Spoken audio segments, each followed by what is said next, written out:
আসসালামু আলাইকুম।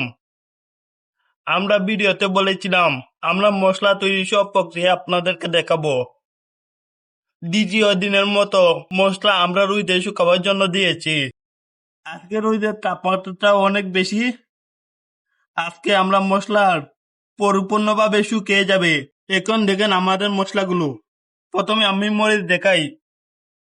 এই দেখেন মরিচগুলো আজকে শুধু রোদে শুকিয়ে নেই, তারপরে পরিপূর্ণভাবে শুকিয়ে যাবে। এখন আপনাদেরকে হলুদ দেখাই। হলুদের কালারটা দেখেন, হলুদও মোটামুটি শুকিয়ে গেছে। আসেন এবার আমি তোমাদেরকে দৈন্য দেখাই। দৈন্যটা দেখেন। আগামীকাল সব মশলা নিয়ে আমরা মিলে যাব মশলা তৈরি করার জন্য। ঘরে পৌঁছাবো, ফেসবুক পেজে গিয়ে আপনারা অর্ডার করতে পারবেন। উপরে আমাদের নাম্বার দেওয়া থাকবে, সরাসরি কথা বলতে পারবেন। আজকের ভিডিও এই পর্যন্ত।